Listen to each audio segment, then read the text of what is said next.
Seuraavaksi pääsemme näkemään, mitä tapahtuu Pukin pajalla.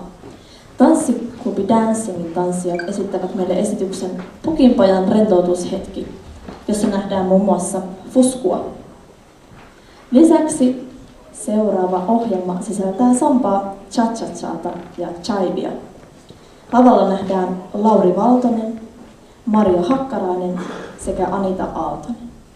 Mutta nyt Pukin pajan rentoutushetki.